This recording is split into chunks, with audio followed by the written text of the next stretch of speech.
Charlotte's Web. Chapter 3. Escape. The barn was very large. It was very old. It smelled of hay and it smelled of manure. It smelled of the perspiration of tired horses and the wonderful sweet breath of patient cows. It often had a sort of peaceful smell, as though nothing bad could happen ever again in the world.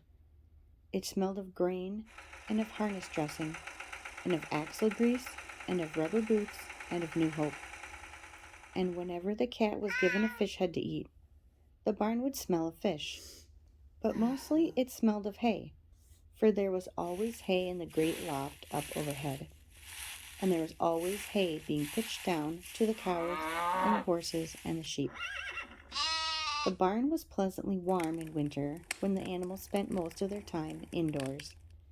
And it was pleasantly cool in summer when the big doors stood wide open to the breeze. The barn had stalls on the main floor for the work horses, tie-ups on the main floor for the cows, and a sheepfold down below for the sheep, a pig pen down below for Wilbur, and it was full of all sorts of things you find in barns: ladders, grindstones, pitchforks, monkey wrenches, skits, lawn mowers, snow shovels, axe handles, milk pails, water buckets, empty grain sacks, and rusty rat traps. It was the kind of barn that swallows like to build their nests in. It was the kind of barn that children like to play in.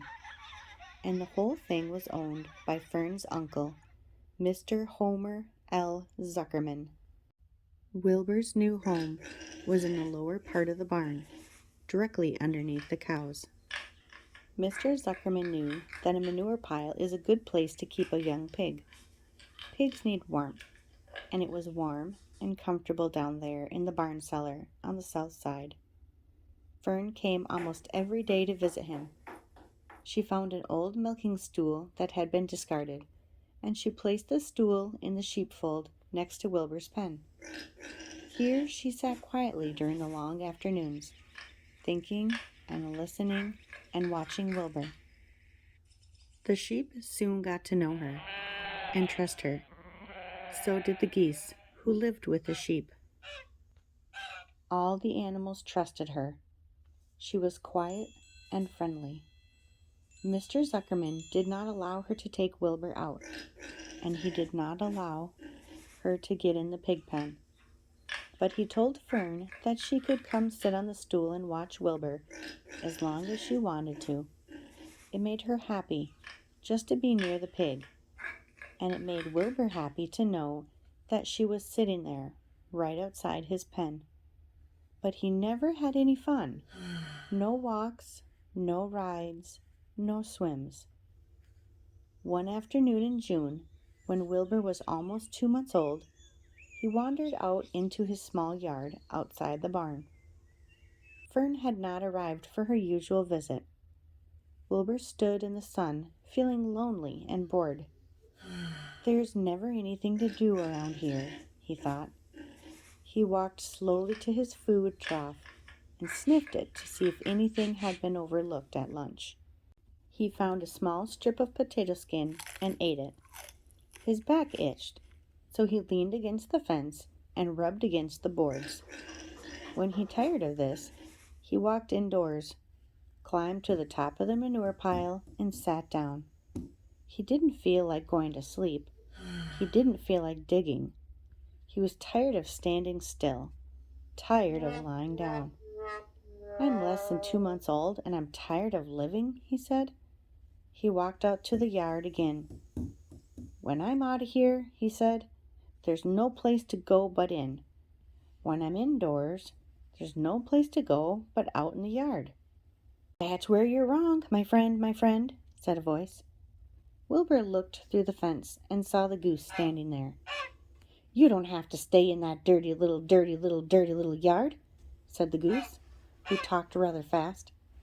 One of the boards is loose. Push on it, push on it, push on it, and come on out. What? Said Wilbur. Say it slower. At the risk of repeating myself, said the goose. "I suggest that you come on out. It's wonderful out here." "Did you say a board was loose?" That I did," said the goose. Wilbur walked up to the fence and saw that the goose was right. One board was loose.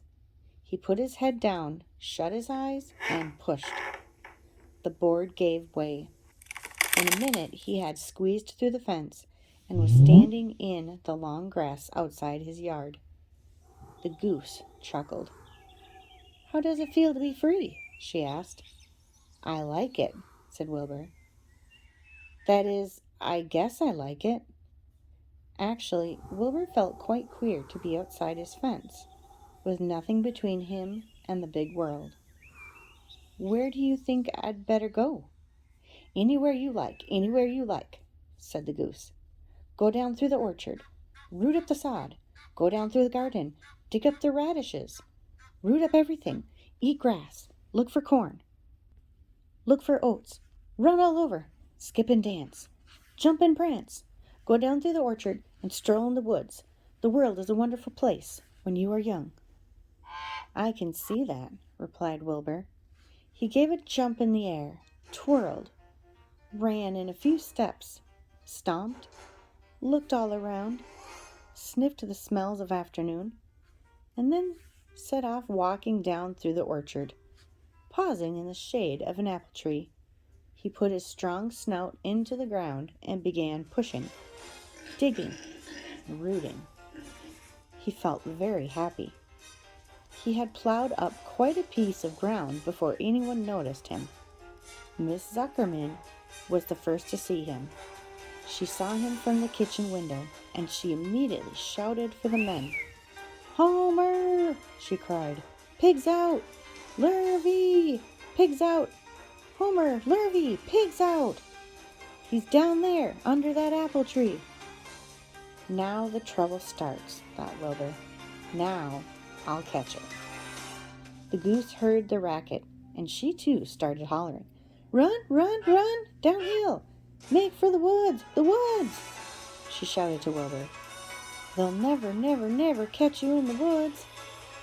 The Cocker Spaniel heard the commotion, and he ran out from the barn to join the chase. Mr. Zuckerman heard, and he came out of the machine shed where he was mending a tool. Lurvy, the hired man, heard the noise and came up from the asparagus patch where he was pulling weeds. Everybody walked toward Wilbur, and Wilbur didn't know what to do. The woods seemed a long way off, and anyway, he had never been down there in the woods and wasn't sure he would like it. "Get around behind him, Lurvy," said Mr. Zuckerman, "and drive him toward the barn. And take it easy, don't rush him. I'll go and get a bucket of slops." The news of Wilbur's escape spread rapidly among the animals on the place. Whenever any creature broke loose on Zuckerman's farm, the event was of great interest to the others. The goose shouted to the nearest cow that Wilbur was free, and soon all the cows knew. Then one of the cows told one of the sheep, and soon all the sheep knew. The lambs learned about it from their mothers. The horses, in their stalls in the barn, pricked up their ears when they heard the goose hollering, and soon the horses had caught on to what was happening. "Wilbur's out," they said. Every animal stirred and lifted its head and became excited to know that one of their friends had got free and was no longer pinned up or tied fast. Wilbur didn't know what to do or which way to run. It seemed as though everybody was after him. "If this is what it's like to be free," he thought, "I believe I'd rather be penned up in my own yard." The Cocker Spaniel was sneaking up on him from one side. Lurvy, the hired man, was sneaking up on him from the other side. Miss Zuckerman stood ready to head him off if he started for the garden. And now Mr. Zuckerman was coming down toward him carrying a pail. "This is really awful," thought Wilbur. "Why doesn't Fern come?" He began to cry. The goose took command and began to give orders. "Don't just stand there, Wilbur. dodge about, cried the goose. Skip around, run toward me, slip in and out, in and out, in and out. Make for the woods, twist and turn. The cocker spaniel sprang for Wilbur's hind leg. Wilbur jumped and ran. Lurvy reached out and grabbed. Miss Zuckerman screamed at Lurvy. The goose cheered for Wilbur. Wilbur dodged between Lurvy's legs. Lurvy missed Wilbur and grabbed the spaniel instead. Nicely done, cried the goose. Try it again, try it again. Run down the hill, suggested the cows. Run toward me, yelled the gander.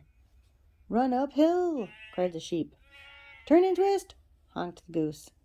Jump and dance, said the rooster. Listen to me, screamed the goose. Poor Wilbur was dazed and frightened by this hullabaloo. He didn't like being the center of all this fuss. He tried to follow the instructions his friends were giving him, but he couldn't run downhill and uphill at the same time, and he couldn't turn and twist when he was jumping and dancing, and he was crying so hard he could barely see anything that was happening. After all, Wilbur was a very young pig, not much more than a baby, really. He wished Fern were there to take him in her arms and comfort him. When he looked up and saw Mr. Zuckerman standing quite close to him, holding a pail of warm slops, he felt relieved. He lifted his nose and sniffed. The smell was delicious. Warm milk, potato skins, wheat middlings, Kellogg's cornflakes, and a popover left from the Zuckerman's breakfast. Come, pig, said Mr. Zuckerman, tapping the pail. Come, pig. Wilbur took a step toward the pail. No, said the goose. It's the old pail trick, Wilbur. Don't fall for it. He's trying to lure you back into captivity, ivity. He's appealing you to your stomach. Wilbur didn't care. The food smelled appetizing. He took another step toward the pail.